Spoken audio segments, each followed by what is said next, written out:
एक लड़की अपने पिता के साथ दिल्ली में रहती है।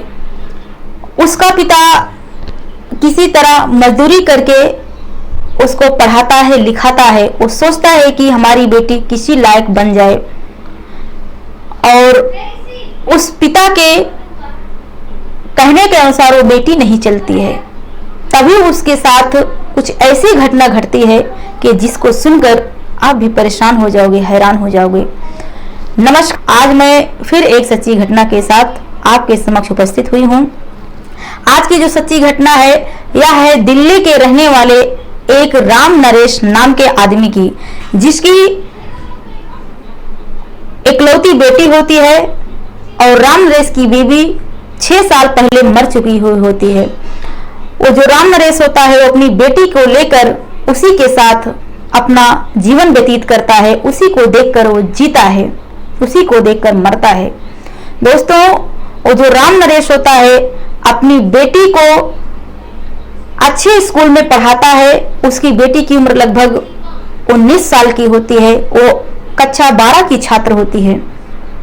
वो सोचता है कि हमारी लड़की पढ़ लिख के कुछ आगे बढ़े।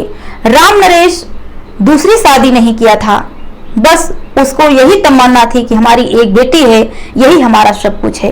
उसी के लेकर वो जिंदगी जी रहा था और अपनी बेटी का एक अच्छे स्कूल में एडमिशन करवाया हुआ था और उसको अच्छे से शिक्षा दीक्षा देने की कोशिश कर रहा था। लेकिन कुछ दिनों के बाद 2-4-6 महीने बीत जाते हैं तो राम नरेश जो होता है, जब उसकी बेटी कॉलेज कर रही होती है तो राम नरेश सोचता है कि अपनी लड़की को एक मोबाइल ला कर दे दूं, जिससे कहीं कॉलेज में गई हो, किसी चीज की कोई दिक्कत हो तो वो फोन करके मुझसे बात कर सके, या कहीं भी फंस गई हो, आने जाने में कोई दिक्कत हो, कोई तकलीफ हो तो मुझे फोन कर सकती है।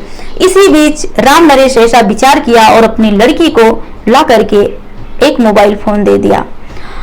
और दोस्तों, वो जो लड़की थी उसकी बहुत सीधी और शांत थी, लेकिन जैसे ही मोबाइल उसके हाथ में आया वो सोशल मीडिया देखना शुरू कर दी, जैसे फेसबुक, इंस्टाग्राम, व्हाट्सएप चैटिंग, बहुत सारी चीजें जो सोशल मीडिया पे भी चल रही है वो देखना शुरू कर देती है। और इसी बीच वो फेसबुक से एक अनजाने लड़के से प्यार करने लगती है, उससे चैटिंग करना शुरू कर दिया। और जब वो लड़के से प्यार करने लगती है और उसे मैसेज करने लगती है कि मैं तुमसे शादी करना चाहती हूँ, मैं तुमसे बहुत प्यार करती हूँ, तभी उस लड़के ने कहा, ठीक है, अगर तुम मुझसे शादी करना चाहती हो, प्यार करती हो, तो तुम मेरे पास आ जाओ। वो लड़का उस लड़की को अपना एड्रेस पता बताता है और वो लड़की एक दिन स्कूल गई होती है और उसके बाद वो वहां से भाग जाती है। दोस्तों, जब शाम हो जाती है, कम से कम 6 बज जाते हैं, जब वो लड़की घर नहीं आती है तो उसका पिता बहुत परेशान हो जाता है और सोचने लगता है कि आज हमारी लड़की इतना लेट हो गया है, अभी घर नहीं आई। बहुत परेशान होता है, उसे खोजना शुरू कर देता है, बहुत सारे लोगों से पूछताछ करता है, लेकिन उस लड़की का कुछ पता नहीं चलता है। तभी दोस्तों, वो पिता भी सोचने लगता है कि कभी कभी वो लड़की जो राम नरेश होता है उसकी जो लड़की होती है, उस लड़की की बुआ भी बगल में ही रहती थी, तो राम नरेश ऐसा सोचा होगा कि बुआ के यहाँ गई होगी। तभी वो बुआ के पास फोन करता है, लेकिन वहां से भी पता चलता है कि लड़की वहां नहीं गई है। फिर दोस्तों, ऐसे ऐसे 2 दिन बीत जाता है। तीसरे दिन वो लड़की स्वयं फोन करती है अपने पिता के पास और कहती है, पिताजी, मैं जहां भी हूँ बहुत सुरक्षित हूँ, बहुत अच्छी जगह हूँ, आप मेरी चिंता मत कीजिए, आप अपने कामों पर ध्यान दीजिए। तभी उसका पिता रोने लगता है और कहता है, बेटी तुम कहाँ हो? तभी वो लड़की कहती है, पिताजी मैं कहीं भी हूँ, आप उसकी परवाह बिल्कुल ना कीजिए, मैं बहुत अच्छे से हूँ। तभी वो बाप कहता है उसका कि बेटी मैं तुम्हारे पास आ रहा हूँ, तुम अपना एड्रेस बताओ, तुम्हें तुम्हारे साथ जो भी ऐसा कांड किया है, जो भी तुम्हें भगा कर ले गया है, मैं उसके नाम पर FIR दर्ज कर दूंगा और मैं तुम्हें सुरक्षित अपने पास लाऊंगा।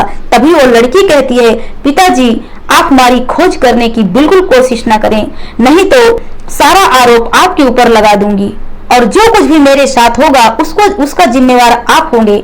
तभी उसका जो पिता होता है वो दिल पर हाथ धरकर बैठ जाता है और बहुत रोता है। फिर भी वो अपने आप को किसी तरह से संभालता है, लेकिन इसकी जानकारी किसी को नहीं देता है, किसी को नहीं बताता है। बस वो दिल थाम कर बैठ जाता है, कुछ नहीं बोलता है। दोस्तों, धीरे धीरे वो जो लड़की गई होती है उसको 4 महीने हो जाते हैं उस लड़के के साथ जिसके साथ वो भाग कर गई थी। जब वो वहां जाती है तो एक नया खुलासा उसके साथ होता है जिसको सुनकर आप भी परेशान हो जाएंगे, हैरान हो जाएंगे।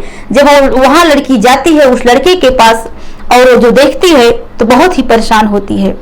पहले तो 2-3 महीना वो लड़का उसको अपने साथ में बहुत अच्छे से रखता है, उसकी बहुत देख रेख करता है, लेकिन कुछ दिन के बाद जैसे कि 4 महीने बीत जाता है उसके साथ मारपीट, लड़ाई झगड़ा सब कुछ शुरू होने लगता है। और फिर पता चलता है कि जो लड़का है नंबर 1 का नशेड़ी और गंजेड़ी है, दिन रात वो नशे में ही धुत रहता है, उसको किसी की परवाह नहीं रहती है।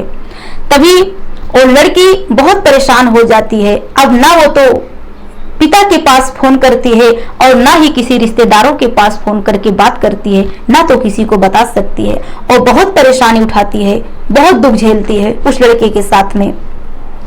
तभी एक दिन ऐसे दोनों में कहा सुनी हो जाता है। वो लड़का उस लड़की को बहुत बुरी तरह से मारता है, पीटता है, उसे घर से धक्के देकर निकाल देता है। जब वो लड़की बाहर निकल जाती है और वो बाहर निकलने के बाद बहुत परेशान होती है, बहुत रोई रहती है और उसे बहुत दुख होता है, कुछ नहीं समझ पाती है कि आखिर मैं करूं तो क्या करूं।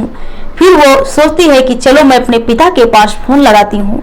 तभी वो लड़की अपने पिता के पास फोन लगाती है और कहती है, पिताजी मुझे माफ कर दीजिए, मुझसे बहुत बड़ी गलती हो गई है, मैं दोबारा ऐसी गलती नहीं करूंगी। आप हमारे पिताजी हो, एक बार मुझे अपना लो पिताजी। लेकिन उसका पिता गुस्से में आकर कहता है, जिस तुम यहाँ से भाग कर गई थी उसी दिन हमारे लिए मर चुकी थी, अब आइंदा हमारे पास फोन मत करना। मैं तुम्हारा पिता नहीं हूँ, मैं इस दुनिया से जब अपनी बीवी को खो दिया हूँ तो हमारे लिए तुम कोई मायने नहीं रखती हो।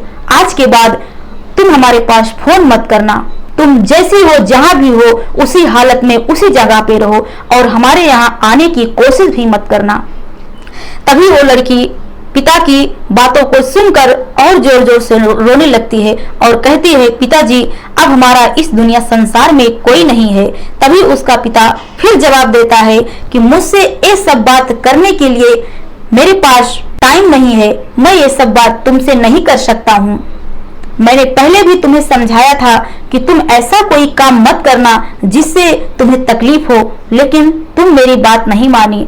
और जिस टाइम तुम यहाँ से भाग कर गई थी उसी टाइम मैंने जब तुमसे कहा कि अगर तुम्हें कोई ले गया हो तो मैं उसके नाम पर FIR दर्ज करवा दूंगा, तुम्हें वापस लाऊंगा, लेकिन तुमने तो उल्टा मुझे ही फंसाने की कोशिश कर रही थी। आज फिर मेरे पास क्यों फोन कर रही हो, क्यों बात कर रही हो। तभी उसका पिता अपनी लड़की को बहुत डांट लगाता है और बहुत समझाता है कि तुम मेरे पास फोन मत करना, मुझसे बात मत करना। तभी वो लड़की फोन कट कर देती है और उसके बाद अपने आप को संभालते हुए फिर उसी घर में जाती है और उसी लड़के के साथ रहना शुरू कर देती है। दोस्तों, इस कहानी से आपको क्या समझ में आया होगा आप हमें कमेंट बॉक्स में जरूर बताना। और क्या वो पिता सही किया जो अपनी लड़की को घर ना आने का फैसला उसके सामने रखा, क्या ये सही था या गलत, आप हमें कमेंट बॉक्स में जरूर बताना। दोस्तों, आपको ठेस पहुंचाना नहीं है, दुखी करना नहीं है, आपको सावधान करना है, जागरूक करना है कि आप लोग जहां भी रहें स्वस्थ रहें, मस्त रहें और अपने आप पर ध्यान दें। आजकल की लड़कियां अक्सर ऐसी ऐसी गलतियां कर देती हैं कि वो समझ ही नहीं पाती हैं कि मैं किस दहलीज पर पैर रखने जा रही हूं। जब उनको उनकी गलती का एहसास होता है तभी वो अपने बड़ों का सम्मान करना शुरू कर देती हैं, उनकी बातों को समझना शुरू कर देती हैं। अगर यही चीज वो पहले से कर ली होती, सोच ली होती तो शायद उनको ऐसा दुख कभी नहीं मिलता। नमस्कार, फिर मिलेंगे नेक्स्ट वीडियो में, तब तक के लिए जय हिंद, जय भारत।